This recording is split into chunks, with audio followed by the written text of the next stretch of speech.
नमस्कार दोस्तों, इस चैनल पर ना दिखाई देने वाले यानी कि इनविजिबल वर्ल्ड के बारे में चर्चा की जाती है, जिसे कि सूक्ष्म जगत कहा जाता है। और हमारे इस भौतिक संसार में जितनी भी स्थूल तत्व आपको दिखाई पड़ रहे हैं, भले ही वो जीव हों या फिर निर्जीव हों, इस पृथ्वी समेत इस पूरे ब्रह्मांड में जितने भी स्थूल तत्व हैं, उन सभी तत्वों का सूक्ष्म शरीर होता जरूर है। भले ही वो हम तुम जैसे इंसान हों, ये पेड़ हों, ये पत्थर हों, या फिर ऊपर आसमान में दिखाई देने वाले तारे या फिर अनंत ग्रह ही क्यों न हों। और वास्तविकता ये है कि हर स्थूल तत्व की शुरुआत सूक्ष्म रूप से ही होती है, मतलब सूक्ष्म प्रक्रिया का रिजल्ट ही स्थूल तत्व होता है। आपने अक्सर सुना होगा या खुद भी किया होगा कि आप देवी देवताओं को भोग चढ़ाते हैं या फिर दिया जलाते हैं। क्या वास्तव में जो देवी देवता होते हैं या फिर अन्य सूक्ष्म जगत की शक्तियाँ होती हैं, क्या वो भोग को ग्रहण करती हैं? अगर वो भोग को ग्रहण करती हैं तो कैसे करती हैं?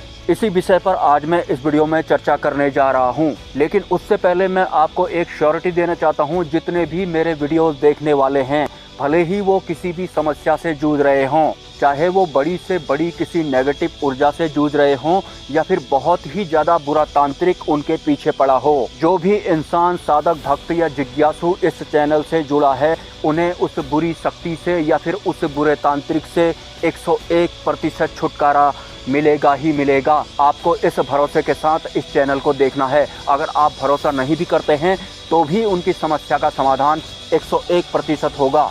थोड़ा शॉर्ट में अगर बताऊं तो कोई बुरा तांत्रिक अगर किसी भले मानुष के पीछे पड़ गया है, उनका बार बार बुरा करते जा रहा है, तो फिर ऐसे तांत्रिक की शक्तियां और सिद्धियां छीनी भी जा सकती हैं। और मैं ये प्रक्रिया भली भांति जानता भी हूँ, और इसके लिए कौन से भगत सुटेबल होंगे वो भी मैं भली भांति जानता हूँ। एक पर्टिकुलर कमेंट के विषय में ही मैं ये लाइन बोल रहा हूँ। लगभग 5 या 6 महीने में आपकी जितनी भी प्रॉब्लम है, भले ही बुरा तांत्रिक हो या फिर नेगेटिव ऊर्जाएं हो, वो सभी निष्क्रिय हो जाएंगी। एनीवेज, अब बात करते हैं जो सूक्ष्म जगत की शक्तियाँ होती हैं, भले ही वो देव सत्ताएं हो या फिर उनके दूत गण हो, वो भोग किस तरह से ग्रहण करते हैं। तो पहली बात, हम तो इस भौतिक जगत में रहते हैं और इस भौतिक शरीर के साथ रहते हैं। हम जो भी खाते पीते हैं या फिर जो भी भोग हम ग्रहण करते हैं, वो स्थूल रूप में ही ग्रहण करते हैं। लेकिन जो सूक्ष्म जगत होता है, उसमें जो शक्तियां होती हैं वो भी सूक्ष्म ही होती हैं, और जो भोग वो ग्रहण करती हैं वो भी सूक्ष्म रूप में ही ग्रहण करती हैं।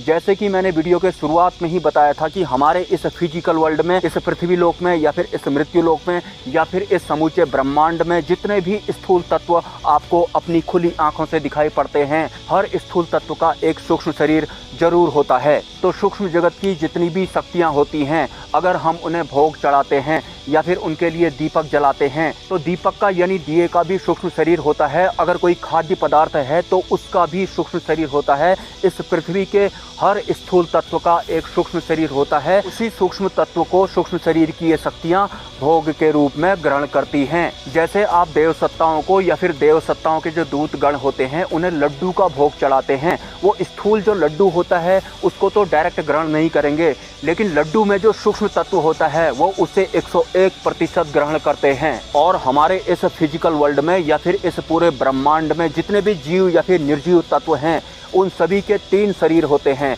एक तो हमारा ये स्थूल शरीर हो गया, स्थूल शरीर को ऑपरेट करने वाला हमारा सूक्ष्म शरीर हो गया, और सूक्ष्म शरीर को ऑपरेट करने वाला कारण शरीर हो गया। अगर हमारा स्थूल शरीर नष्ट हो जाता है, मतलब हमारी मृत्यु हो जाती है, तो भी हमारा सूक्ष्म शरीर एक्टिव रहता है। उसके पास सिर्फ ये फिजिकल बॉडी नहीं होती है। तो फिजिकल बॉडी ना होने के बाद भी हमारे सूक्ष्म शरीर को भूख लगती है, प्यास लगती है, और हमारे इस फिजिकल वर्ल्ड में जितनी भी एक्टिविटीज हो रही हैं, वो उन सभी एक्टिविटीज को बिल्कुल वैसे ही महसूस करते हैं जैसे एक जीवित इंसान, मतलब एक शरीरी इंसान महसूस करते हैं। इन सूक्ष्म शरीर में सर्वाइव करने की वजह से अगर वो खाना पीना भी ग्रहण करते हैं तो खाने पीने का सूक्ष्म तत्व ग्रहण करते हैं, लेकिन करते जरूर हैं। तो आई होप बेटर आपको समझ में आ गया होगा कि जो देव सत्ताएं होती हैं या फिर सूक्ष्म जगत की कोई अन्य शक्तियां होती हैं, जिनके लिए हम दिया जलाते हैं या फिर कोई मंत्र जप करते हैं या फिर कोई भोग उन्हें लगाते हैं, वो किस तरह से उस भोग को या फिर उस मंत्र जप को ग्रहण करते हैं। सो गाइज, अब अंधेरा होने वाला है क्योंकि दिन भर आज बारिश हो रही थी। बड़े मुश्किल से थोड़ी देर के लिए बारिश रुकी, तो उसके बाद मुझे ये स्पॉट मिला जहाँ पर मैंने सोचा कि जो सूक्ष्म शक्तियाँ होती हैं वो भोग ग्रहण कैसे करती हैं। इस विषय पर एक बार वीडियो देखने वालों को बताना बहुत ज़्यादा ज़रूरी है। अगर कोई पॉइंट मिस हो गया होगा तो किसी न किसी वीडियो में मैं उसे कवर ज़रूर करूंगा। अगर आपके कोई सवाल हैं तो आप मुझे कमेंट कर सकते हैं, और अगर आप इस चैनल को सपोर्ट करना चाहते हैं तो इसी वीडियो के कमेंट सेक्शन में आपको एक UPI ID और कम्युनिटी पोस्ट में एक QR कोड देखने को मिलेगा। स्वेच्छा से आप सपोर्ट कर सकते हैं, कोई ज़बरदस्ती नहीं है। मिलते हैं नेक्स्ट वीडियो में। ब्रह्मा, विष्णु, महेश, जय माँ पराशक्ति। पहाड़ों के घनघोर जंगल से जो दूर शहर होता है जहाँ से मैं आता हूँ, उसका दृश्य कुछ इस तरह का दिखाई देता है और पूरा अंधेरा होता है और पूरी रोड सुनसान ही रहती है। लगभग 10 से 11 बजे मैं घर पहुँचता हूँ।